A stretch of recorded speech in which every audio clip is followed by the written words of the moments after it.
February 17th, 2023. Millions of Marvel fans around the world rejoiced.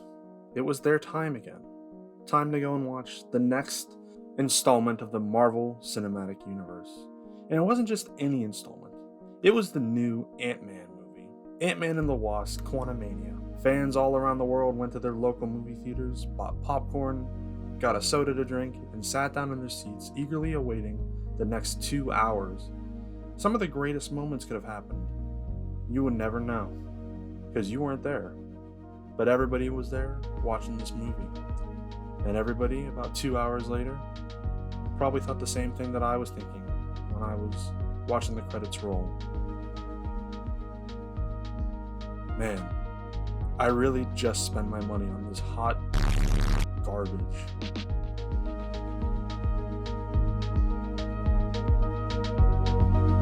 Now, by no means do I think Quantumania is the worst movie ever made, but it was just so utterly disappointing and bland. I couldn't help but feel a huge sense of regret about spending my hard-earned money that I work for to see this quote-unquote film. This is supposed to be the big, true jumping-off point for the multiverse saga. I mean, we introduced Kang, set up the stakes, and it just felt like a whole bunch of nothing. This final product was very clearly botched in the editing room, changed and cut up to hell, and that's just like the cherry on the top that led to this movie. Quantumania did not need to be this big event film. But let's go back to the beginning, specifically July 2015. It's the summer, and Ant-Man just released in the theaters, and little did anyone know that this tic-tac-sized hero was going to be a huge success for Marvel. The movie was directed by Peyton Reed and technically Edgar Wright if you dig back into the lore of this movie, and it starred Paul Rudd in the main role as well, Ant-Man. He gave a really charming performance, and honestly, the movie was a really fun time. It was both an origin movie and a heist movie, and it had some great action, decent effects, great humor for a Marvel movie, and star-studded cast, including Michael Pena, Michael Douglas, Evangeline Lilly, just to name a few. It was such a smash hit that the Ant-Man character was quickly added into Captain America Civil War the next year, and production on a previously unplanned Ant-Man sequel was set into motion. This film would come out 3 years later in 2018, becoming Ant-Man and the Wasp, which, while not as good as the first film, or his appearance in Civil War, was still a decently fun and harmless time. It was fully directed by Peyton Reed for the first time after he took over for Edgar Wright in the first movie, and it was very obvious that they both have different senses of style. While the first Ant-Man still feels like an Edgar Wright movie, this one is most definitely a Peyton Reed movie. And while I don't really gel with his style too much, I think it fits well for the Ant-Man movies. Now, with the success of Ant-Man and the Wasp, a third movie was almost guaranteed. Peyton Reed was hired to direct again, and Paul Rudd and Evangeline Lilly were going to return. The big difference with this one is, it was following Avengers Endgame, the ultimate culmination of the MCU. And you're thinking, in line with the other Ant-Man movies, this would be a smaller, light-scale story. But no, Peyton Reed had different plans. He wanted to make the next big event film, when the Ant-Man films have never ever been big event films. They've been more like appetizers in between the big event films. So for some reason, this is now the movie that properly introduces the MCU's next big bad, Kang the Conqueror, after he was teased in Loki. It also delved even deeper into the quantum realm, which for 3 movies now has been portrayed in 3 different ways, and each way the lore is way different than how it was portrayed before. Also, for some unexplained reason, Reed decided that the Ant-Man supporting cast, besides the Pym family, didn't need to be in this movie. So, Luis, Kurt, Paxton, Maggie, all those characters, all absent, for no really good reason. Instead, these characters are replaced with, let's look here. Bill Murray, okay, he's cool, I guess. A telepathic guy, alright, I guess. And the Goo. Genuinely, why the hell is this slime? And why is he in my Ant-Man movie? This is the best they can come up with. Goo.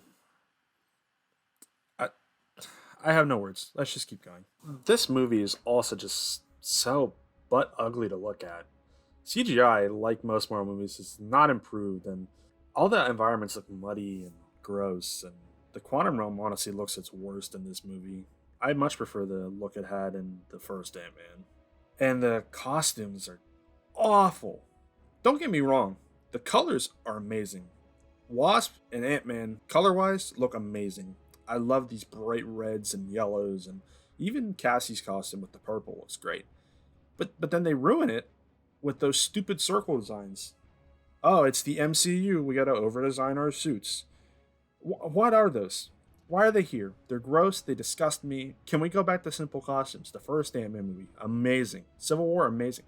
Honestly, Ant Man had not had a bad suit until this point, and yeah, honestly, even if you brought back the Wasp costume from Ant Man and the Wasp with these colors, you would have had a perfect costume. But no, we're gonna over design it like crazy again. Now I know I sound opinionated there, but that's because I am. A lot of the cast also seems like they don't want to be here either.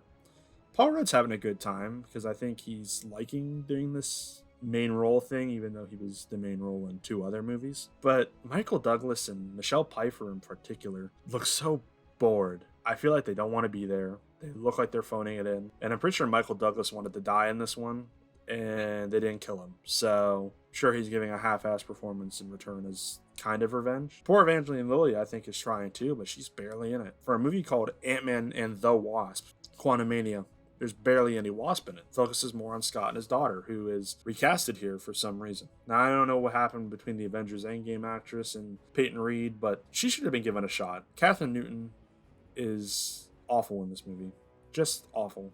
She doesn't know how to act, but I know in this particular movie she doesn't know how to act, which is sad because I've seen her in some other great things.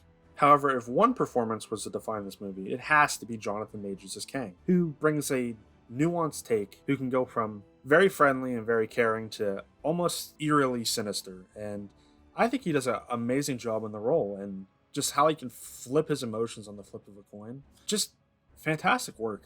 This and his performance in Loki Season 2 have me really excited for his future in the MCU, and honestly the future of Kang. And I can't wait to see what they do next. Oh. Oh, he done fucked up. He done fucked up real bad. That's a yikes. Holy shit, man. What the hell? Well, they could always recast.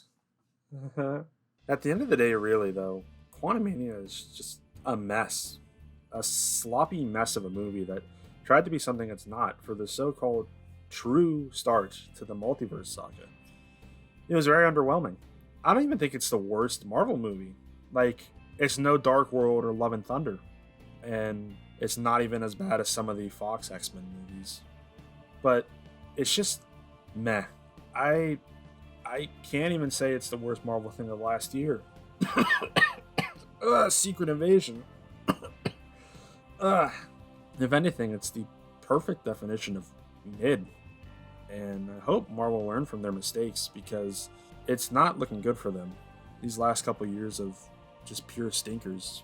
I don't even know where the hell they're going with their franchise anymore, and it's pretty sad. But if this movie and hell, even some of their other movies are any indication, I don't know if they're going to learn from their mistakes. I hope they do. I really do. But it's Marvel, so I'm not holding out any hope.